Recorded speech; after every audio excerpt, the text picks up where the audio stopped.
भक्त प्रल्हाद आणि गर्विष्ठ हिरण्यकश्यप. खूप वर्षांपूर्वी हिरण्यकश्यप नावाचा एक अत्यंत शक्तिशाली राजा होता. तो सोन्यासारख्या चमकणाऱ्या महालात राहायचा, पण त्याला स्वतःच्या शक्तीचा खूप गर्व होता.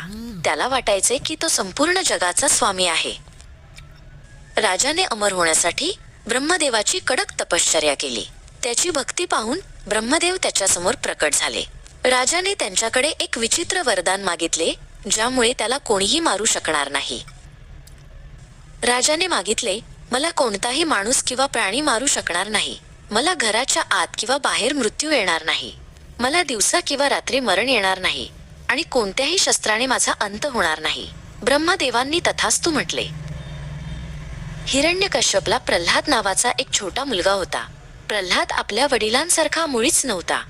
तो खूप शांत, दयाळू आणि नेहमी देवाच्या भक्तीत मग्न असायचा. तो नेहमी ओम नमो नारायणाय असा जप करायचा. जेव्हा राजाला हे समजले की त्याचा मुलगा विष्णूची भक्ती करतो, तेव्हा त्याला खूप राग आला. त्याने प्रल्हादला बोलावले आणि विचारले, या जगात माझ्यापेक्षा मोठा दुसरा देव कोण आहे? प्रल्हादाने नम्रपणे उत्तर दिले, भगवान विष्णूच सर्वात मोठे आहेत. राजाने प्रल्हादला मारण्याचे अनेक प्रयत्न केले, पण देव नेहमी त्याचे रक्षण करायचे. शेवटी राजाने आपली बहीण होलिका हिला मदतीला बोलावले.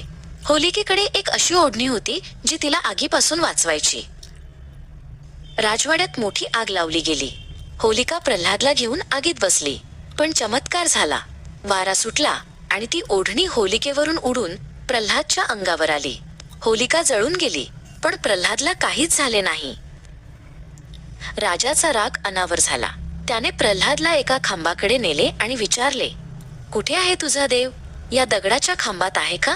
प्रल्हाद म्हणाला, हो, माझा देव चराचरात आहे, अगदी या खांबात सुद्धा. राजाने खांबावर जोरात गदा मारली आणि तो खांब मधूनच तडकून फुटला. त्यातून एक अतिशय भयानक आणि तेजस्वी रूप बाहेर आले, भगवान नरसिंह. त्यांचे शरीर माणसाचे होते, पण डोके सिंहाचे होते. वेळ संध्याकाळची होती, ना दिवस ना रात्र. नरसिंहाने राजाला उचलले आणि घराच्या उंबरठ्यावर नेले. त्यांनी राजाला आपल्या मांडीवर धरले आणि नखांनी त्याचा अंत केला. अशा प्रकारे ब्रह्मदेवांचे वरदानही पाळले गेले आणि गर्विष्ठ राजाचा पराभव झाला. राजाचा अंत होताच सर्वत्र शांती पसरली. भगवान नरसिंह शांत झाले आणि त्यांनी प्रल्हादला आपल्या जवळ घेतले. त्यांनी प्रल्हादच्या डोक्यावर हात ठेवून त्याला आशीर्वाद दिला. प्रल्हाद मोठा होऊन एक खूप चांगला आणि न्यायप्रिय राजा बनला.